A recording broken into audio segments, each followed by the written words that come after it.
People want to start business, but you don't end up a successful entrepreneur unless you find a way to appreciate the risk, the uncertainty, the repeated failures, the insane hours devoted to something that may earn absolutely nothing. If you want to be a successful entrepreneur, you have to be a risk taker because you cannot be successful if you're not a risk taker.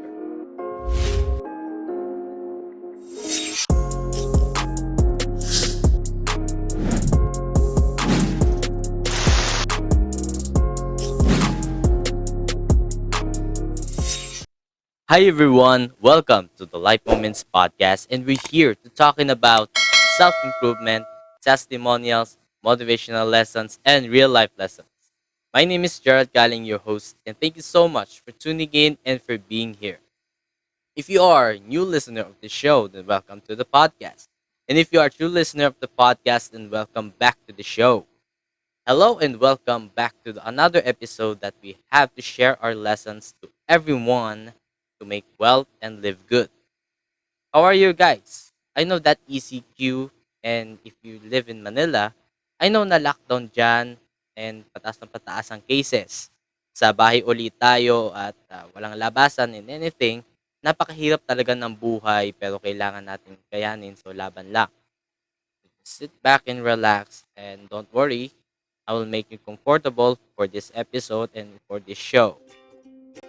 Hi, this is Jerald Kaling, and before anything else, I have an exciting news for you. Did you know that there are more than 1 million active podcasts all over the world? That's 43 million episodes, including content, in more than 100 languages. Sounds overwhelming? So I have a question for you. Are you a podcaster?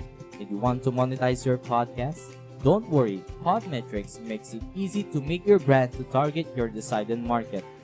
Podmetrics is a data analytics platform that allows podcasters to see data that they need in order to level up their show's performance. Show demographics, listenership, and even chart rankings are accessible through the site. Podmetrics aggregates data from various sources in order to track total and average listens. Through the Podmetrics marketplace, podcasters may also partner up with brands through ads, affiliate marketing campaigns, sponsorships. So what are you waiting for? Sign up now to podmetrics.co and use Life Moments with Jerald as your referral code. So that's the Podmetrics, the easiest way to monetize your podcast. Yes. Podmetrics is an easiest way to monetize your podcast.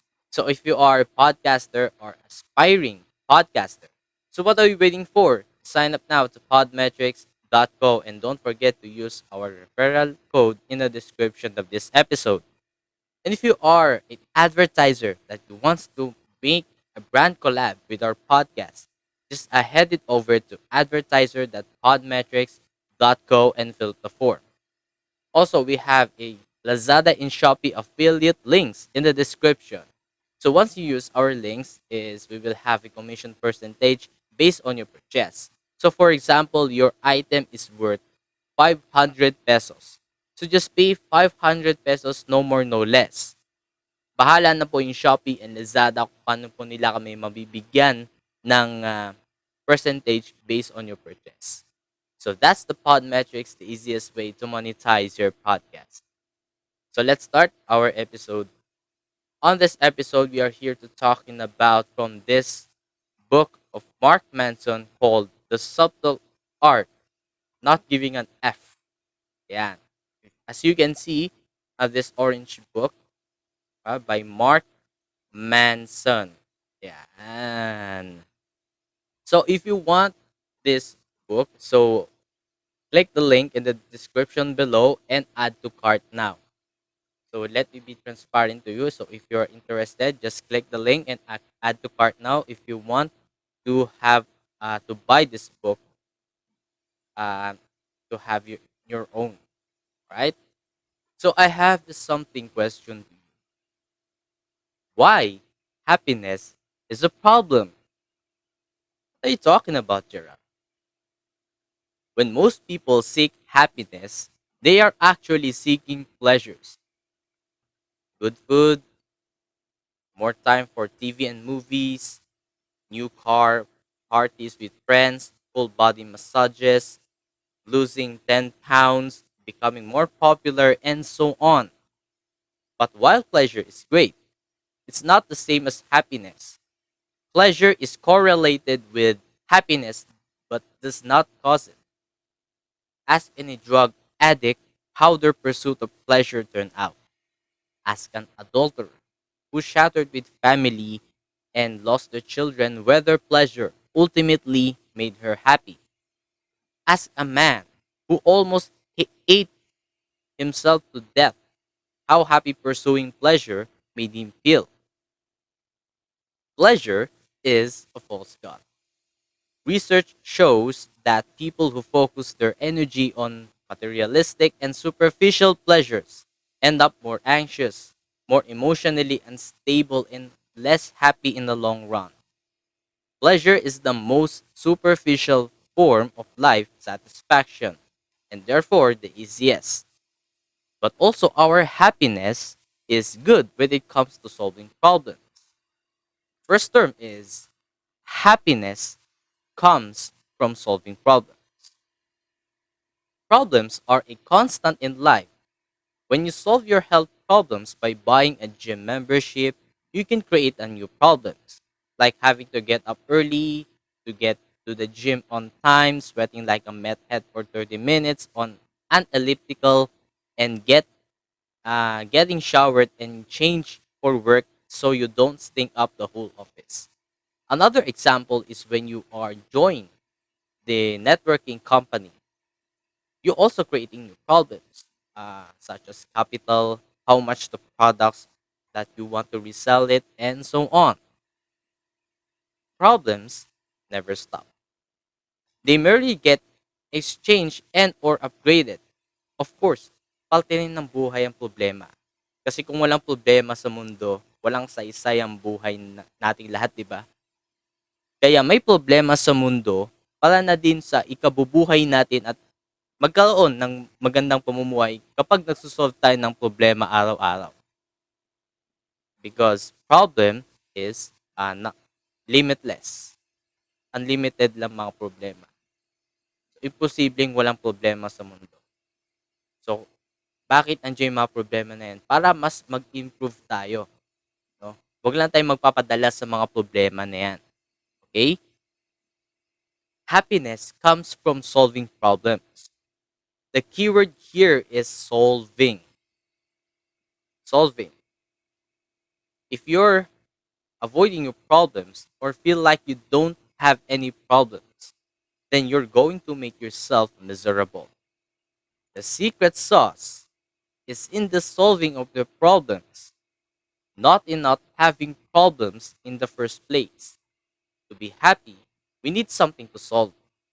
Happiness is therefore a form of action, it's an activity, not something that is passively bestowed upon you. Happiness is a constant work in progress because solving problems is a constant work in progress. The solutions to today's problems will lay the foundation for tomorrow's problems, and so on. True happiness occurs only when you find the problems you enjoyed having and enjoy solving. Kapag nakapag-solve tayo ng problems, and especially sa ibang tao, nakakagaan sa pakiramdam, napakasaya at nakaka-inspire din. Entrepreneurs are also a problem solver, guys. Because of the products of what they're selling is also a solution for the problems of the people who needs it. For example, you are selling skincare products and cosmetics or kahit reseller ka ng mga products.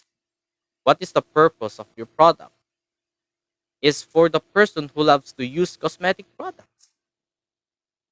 Para sa mga gusto ng skincare para mas alagaan ng skin nila at ayaw nilang ah, pabayaan ng mga balat nila. Right? Another one is you are selling halo-halo. Because it's summer, it's very hot. Kaya ka nagtitinda ng halo-halo para labanan o maging panangga sa init ng panahon. Another is sa simbang gabi naman. Ano naman ang tinitinda? Obviously, puto bumbong at bibingka, di ba? Dahil matik na magugutom ang mga tao after mass.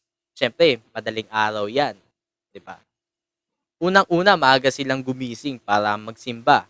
Siyempre, matik na nagugutom yun, di ba? Whether your problems are, the concept is the same. Solve problems. Be happy. Unfortunately, for many people, life doesn't feel that simple. That's because they fuck things up in at least one of two ways. First one is denial. Some people deny that their problems exist in the first place, and because they deny reality, they must constantly dilute or distract themselves from reality. This may make them feel good in the short term, but it leads to a life of insecurity, neuroticism, and emotional repression. Denial was first described by the famed psychoanalyst Sigmund Freud. I know that some of us na nakakakilala sa kanya, kahit nung mga nasa senior high pa lang tayo or ngayong college, di ba na-encounter din natin siya sa subject na understanding the self, personal development, anything, di ba? Kilalang kilala natin yan si Sigmund Freud. So according to psychology, denial is called defensive mechanism. That involves ignoring the reality of the situation to avoid anxiety. Defense mechanisms are strategies that people use to cope with distressing feelings. So dito sa term na ito ay ang pinapaliwanag dito is kapag may problem tayo or tayo mismo ang may problema, pawang hindi natin tanggap o inaamin sa sarili natin na kung ano mangyayari sa life natin. Another one is we are trying to defend ourselves para sakaling hindi tayo masapawan or anything else. We are also refused to talk about our problems, but sometimes we just not sharing or talk about our problems. Sinasarili na lang natin. Ayoko, ganyan, di very defensive, ganyan, di ba? That is denial. Second one, we are called victim mentality. Some choose to believe that there is nothing they can do to solve their problems, even when they in fact could. Victims seek to blame others for their problems or blame outside circumstances. This makes them feel better in the short term, but it leads to a life of anger, helplessness, and despair. Individuals with a victim mentality feel that others are generally luckier or happier than they themselves are. They blame others or institutions for their misfortunes, ascribe unfounded negative intentions to other people, and may even experience pleasure derived from feeling sorry for themselves. People deny and blame others for their problems for the simple reason that it's easy and feels good, while solving problems is hard and often feels bad. Of course, madali sa atin ang maglason pagdating sa problema. Minsan naman, naibabaling natin sa ibang tao na sa atin lang naman ng talagang problema. Pero ang pagsosolve ng problems ay mahirap talaga at nakakasama rin ng loob ng bahagya. Diba? They're a way to temporarily escape our problems. And that escape can provide us a quick rush that makes us feel better. Remember, nobody who is actually happy has to stand in front of the mirror and tell himself that he or she is happy. Hi, this is Jerald calling, and before anything else, I have an exciting news for you. Did you know that there are more than 1 million active podcasts all over the world? That's 43 million episodes including content in more than 100 languages. Sounds overwhelming? So I have a question for you. Are you a podcaster? Did you want to monetize your podcast? Don't worry, Podmetrics makes it easy to make your brand to target your decided market. Podmetrics is a data analytics platform that allows podcasters to see data that they need in order to level up their show's performance. Show demographics, listenership, and even chart rankings are accessible through the site. Podmetrics aggregates data from various sources in order to track total and average listens. Through the Podmetrics marketplace, podcasters may also partner up with brands through ads, affiliate marketing campaigns, sponsorships. So what are you waiting for? Sign up now to podmetrics.co and use Life Moments with Jerald as your referral code. So that's the Podmetrics, the easiest way to monetize your podcast. Third term is choose your struggle. If I ask you, what do you want out of life? And you say something like, I want to be happy and have a great family and a job I like, your response is so common and expected that it doesn't really mean anything. Everybody enjoys what feels good. Everyone wants to live a carefree, happy, and easy life, to fall in love and have amazing sex and relationships, to look perfect and make money and be popular and well respected and admired, and a total baller to the point that people part like the Red Sea when they talk into the room. Nobody wants that. It's easy to want that. For example, karamihan sa mga tao gusto nila ng magandang sahod o medyo malaki-laki. Pero hindi lahat ng tao nagsasuffer na kahit 60-hour work week, long commutes, timpak-timpak na trabaho o papeles at iba pa. Kumbaga gusto ng ginhawa pero ayaw paghirapan muna para makuha ang ginhawa, di ba? But most people want to have and also relationship, but not everyone is willing to go through the tough conversations, the awkward silences, the hurt feelings, and the emotional psychodrama to get there. Gusto natin ng magandang relasyon pero hindi muna tayo dumadaan sa mga maayos na conversations, get to know more each other and anything else. Happiness also requires struggle. It grows from problems. Joy doesn't just sprout out of the ground like daisies and rainbows. Real, serious, lifelong fulfillment and meaning have to be earned through the choosing and managing our struggles.